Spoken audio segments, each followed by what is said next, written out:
Heavy sparking होती नहीं है ब्रेक लगाते टाइम जितनी हमने दिखाई है, लेकिन इमरजेंसी ब्रेकिंग के टाइम ब्रेक शू से हल्की स्पार्किंग या बहुत ज़्यादा हेवी लोडेड लोकोमोटिव में व्हील स्लिपेज की वजह से स्पार्किंग होती है। ट्रेन के इस डिब्बे को कोच बोलते हैं। आप जो कोच देख रहे हैं वह LHB कोच है। इसके नीचे 2 बोगी लगी रहती है जिनमें 4-4 व्हील्स होते हैं और इन 8 व्हील्स पर इक्वल ब्रेक फोर्स अप्लाई होता है। अब ट्रेन चाहिए कितनी भी लंबी हो, हर व्हील के पास में ब्रेक फोर्स पहुंचता है, लेकिन इस ब्रेक फोर्स का मास्टरमाइंड इंजन में लगा हुआ एक पावरफुल कंप्रेसर होता है। यह कंप्रेसर एयर ब्रेक, ट्रेन के एयर सस्पेंशन, बाथरूम, हॉर्न सभी को एयर सप्लाई करता है। यह स्पाइरल टाइप कंप्रेसर है जिसको किसी और वीडियो में बात करेंगे। इसके साइड में 2 स्पाइरल लगे हैं जो एयर प्रेशर क्रिएट करते हैं और बीच में एक पावरफुल 3 फेज इंडक्शन मोटर लगी रहती है। इस कंप्रेसर से 2 पाइप निकलती है, एक break pipe in short BP जो ग्रीन कलर की होती है और second feed pipe in short FP जिसका कलर व्हाइट होता है। जब इंजन को ट्रेन के कोच से कनेक्ट किया जाता है तो उसी टाइम इन दोनों ब्रेक और फीड पाइप को भी कोच से कनेक्ट कर दिया जाता है। लेकिन दोस्तों, जब इंजन कोच से कनेक्टेड नहीं रहता है तब भी उनमें प्रॉपर इलेक्ट्रिसिटी की सप्लाई रहती है। कमेंट में जरूर से लिखना कोच में कहां से सप्लाई आती है। इंजन और कोच के दोनों साइड में ही वाल लगे रहते हैं जिनको एंगल कोक बोलते हैं। इनका यूज जब इंजन को अलग किया जाता है तो इन पाइप से प्रेशर कम ना हो जाए इसलिए बंद कर दिया जाता है। अब यह दोनों पाइप हर बोगी से होते हुए ट्रेन के लास्ट कोच की बोगी तक जाती है। हम किसी एक बोगी का ब्रेक मैकेनिज्म समझते हैं। इंजन में रखा हुआ कंप्रेसर इस फीड पाइप में कॉन्टिन्यूसली प्रेशर भेजता रहता है और फीड पाइप इस रिजर्वोयर से कनेक्टेड रहती है, लेकिन रिजर्वोयर में एयर भेजने से पहले एक वाल लगा रहता है आगे के मैकेनिज्म को मेंटेनेंस के काम के लिए, और एक डस्ट कलेक्टर लगा रहता है जो डस्ट को आगे नहीं जाने देता। इसके अलावा एक नॉन रिटर्निंग वाल जिसको शॉर्ट में NRV बोलते हैं जो सिर्फ फीड पाइप से एयर को रिजर्वोयर में आने देता है लेकिन वापस नहीं जाने देगा। कंप्रेसर इतना हाई लेवल का प्रेशर भेजता है कि इस रिजर्वोयर में पर सेंटीमीटर स्क्वायर में 6 kg एयर को कंप्रेस करके भर दिया जाता है। इस रिजर्वोयर की कैपेसिटी 125 लीटर एयर की होती है। रिजर्वोयर के पास में एक और 75 लीटर का टैंक लगा हुआ है जो टॉयलेट में एयर प्रेशर को भेजता है। अभी हम इसके बारे में बात नहीं करेंगे इसलिए हमने इसके कनेक्शन भी नहीं किया है।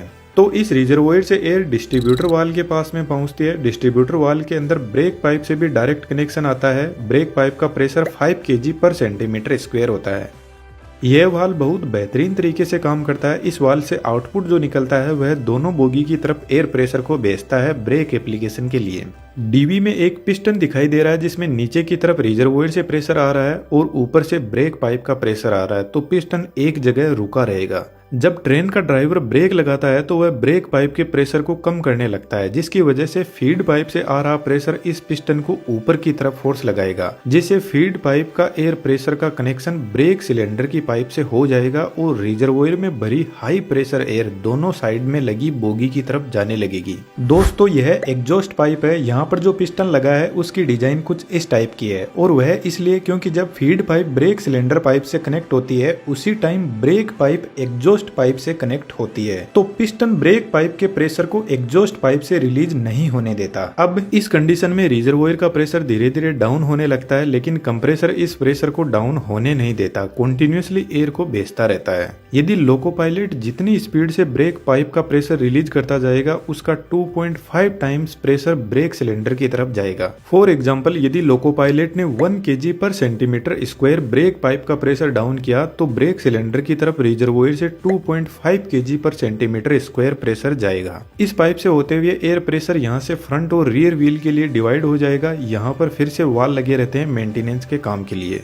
यह पाइप दोनों फ्रंट व्हील के लिए जा रही है और यह पाइप इन दोनों व्हील तक पहुंचती है। हम एक व्हील के ब्रेक मैकेनिज्म को समझते हैं। दोस्तों, एक थोड़ा बारीक मैकेनिज्म है, इसको समझना। अभी डिजिटल दुनिया का जबरदस्त टाइम चल रहा है और इसमें नई नई स्किल्स की भरपूर डिमांड है और पैसा अनलिमिटेड, और इनमें 3D एनिमेशन भी एक जबरदस्त डिमांडिंग स्किल है। हमने बेहतरीन 3D एनिमेशन का कोर्स डिजाइन किया है। लर्निंग के अलावा जितने भी अर्निंग के तरीके हैं उनके बारे में भी बात की है, और हम एक प्राइवेट 3D कम्युनिटी भी बिल्ड कर रहे हैं जिसमें आप अपने आप को बेहतर पॉलिशिंग कर पाओगे। डिस्क्रिप्शन में डिटेल्स अवेलेबल है, बहुत कुछ सीखने को मिलेगा, जरूर से ज्वाइन करना। अब वापस टॉपिक पर आते हैं। एयर प्रेशर सबसे पहले ब्रेक सिलेंडर में आता है। ब्रेक सिलेंडर में डायफ्राम होता है जो एयर के प्रेशर से कुछ इस तरीके से मूव करता है। अब डायफ्राम का फोर्स इस पिवट पॉइंट पर पहुंचता है और इस पिवट पॉइंट से ब्रेक फोर्स ब्रेक शू पर जाता है और ब्रेक शू ब्रेक डिस्क पर घिसने लग जाता है और धीरे धीरे ट्रेन का व्हील रुकने लगता है। यह सेम प्रोसेस सभी व्हील्स के साथ में होती है।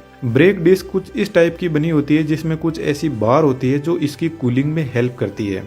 अब जब ट्रेन रुक जाती है तो जब तक ब्रेक सिलेंडर में एयर प्रेशर अवेलेबल रहेगा तब तक ट्रेन का ब्रेक लगा हुआ रहेगा। तो जनरली जब ट्रेन खड़ी रहती है तो उसमें ब्रेक लगा हुआ रहता है जो एक हैंड ब्रेक की तरह काम करता है। तो ट्रेन को स्टार्ट करने से पहले ब्रेक सिलेंडर की एयर को रिलीज करना जरूरी है। उसके लिए वापस डिस्ट्रीब्यूशन वाल्व पर चलते हैं।